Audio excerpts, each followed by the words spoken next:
үлкен жүрек керек, балаға махаббат керек, одан бөлек сабырлық керек, білім керек. Яғни бірінші этаптан сразу төртінші этапқа көше алмайсыз, екінші этаптан бесінші этапқа көше алмайсыз деген сияқты да, өзінің этабымен жүрсе, кәдімгі грамотно жүрсе, ата-аналарға бірге үйретесіз ба? Қамал жоқ. Бірге қатысады ма сабаққа, көреді ме? Үйіне барғанда қайталау керек қой. Үйретесіз ба? Ата-аналарға біз дәптер арнаймыз. Бүгін мынандай өттік. Тапсырмалар бересіз. Тапсырмалар беріледі. Біз не өттік? Біз өткені біз айтамыз. Бізден 30 пайыз.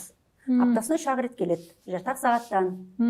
Бізден 30 пайыз. Аптасына 3 рет жарты сағат. Ол не болады? Бір апта, 7 күн ішінде жонды бір жарым сағат. Одан не болады? Біздің еңбегіміз, міне, 30 пайыз, сіздің еңбегіңіз 70 пайыз. Сол үшін міне дәптер тұр. Тілдің жаттығуы тұр, тілдің жаттығуы, қолыңыз бос болмай, қазір үйіңізге барам деген шейін, таксиге или машинаға мінесіз, аузыңыз бос, қолы бос. Апарса да тілін оңға солға бұраса да. Мынаның өзі жаттығу сонда? Иә, оңға солға құрт салған сияқты. Осының өзі жаттығу. Көрдіңіз ба? Біз құрт жеп өсіп, жақсы сөйлеп кеткенбіз. Сосын қолдарына, мысалға қолдарына, үйге бара жатсыз, бос, машинаның ішінде артық зат қойып қойыңыз, суыңызды ұстап жүріңіз.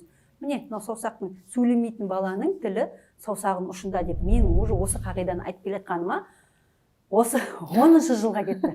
Осы жыл енді юбилей 10-шы жылға кетті. Сіз үлкен шармен келесіз енді. Енді шынымен уже айтып келе жатқаныма 10-шы жыл болды. Сөйлемейтін баланың тілі саусағының ұшында. Қалай сөйлемей ма, бітті, аяғын, қолын дамыта беріңіздер. Үлкен моторикасын секіртіп беріңіздер, еңбектетіп, артқа алдыға жүргізіп.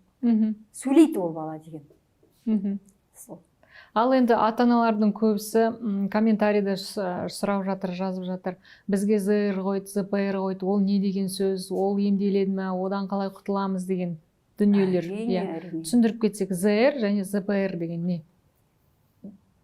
Үкім жоқ. ЗР-ді де үкім емес, ЗПР-ді үкім емес. Қорқатын нәрсе емес. Қорқатын ешқандай зат жоқ.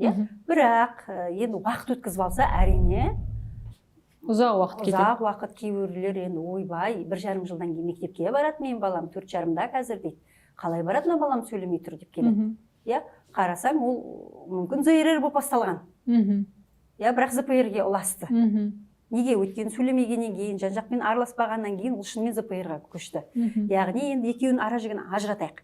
ЗРР деген, яғни задержка речевого развития, яғни тек тілі тежелген. Қалғанның бәрі түгел. Яғни бала ойлай алады, бала светті өшіре алады, команданы орындай алады.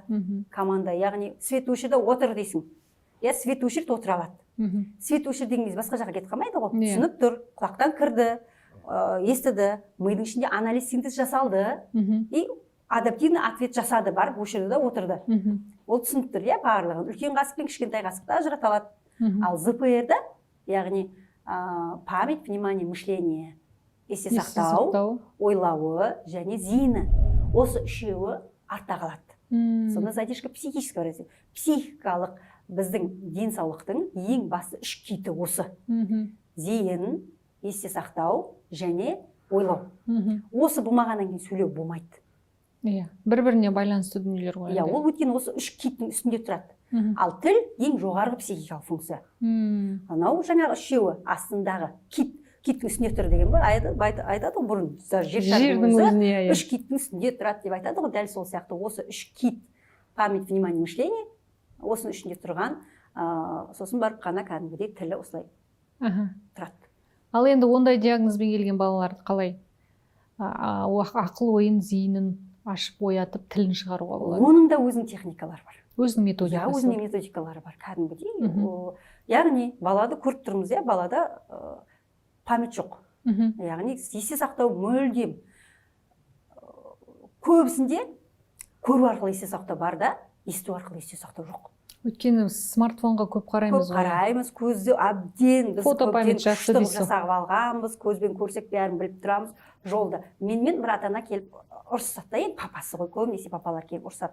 Менің балама ЗПР қойдым дейді. Енді шынымен ЗПР-кен көріп тұрмын ғой. Ол деген қосшыда тұрамыз, біздің көшені біледі, бұрылысты біледі, үйді біледі, бәрін біледі, бәрін айтып отыр. Папа ана жақтан бұрыл деп, машинамен келеді, машинамен кетеді.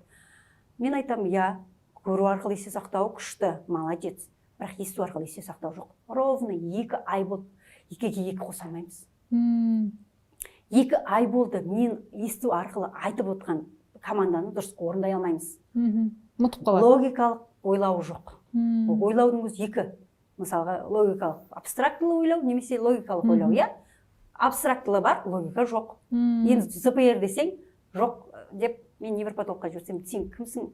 Мен невропатологқа жіберетін, балам күшті деп.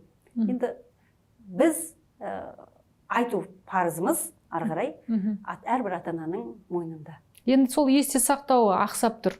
Қалай жұмыс жасап? Қалай жұмыс жасау орнына болғанда, келтіруге яғни есте сақтауды әрбір кезде бір нәрсені жасай берген кезде, яғни мысалға есте сақтау. Осы үстінде тұр, дастарханның үстінде немесе дастарханның үстінде 3 қасық бір әртүрлі нәрсе қойдық.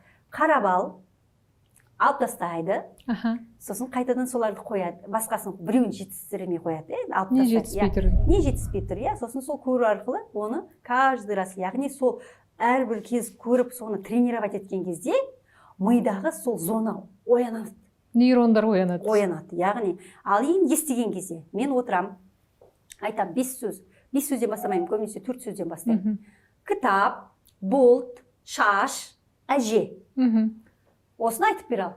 Кітап, бұлт, шаш, әже. Енді есту арқылы есте сақтауыңыз тамаша екен, көбінесе 2-еуін айтады, соңғы 2-еуін айтады. Біріншілерін ұмытып қалады. Біріншілерін пока айтып жатырмын, соңғыларын ұмытып қалады. Көрдіңіз ғой? Міне есте сақтау жоқ. Сосын дәл соны қайтадан айтамыз. Көрдіңіз ба, сіздің есте сақтау, есту арқылы есте сақтау зонаңыз активизируется.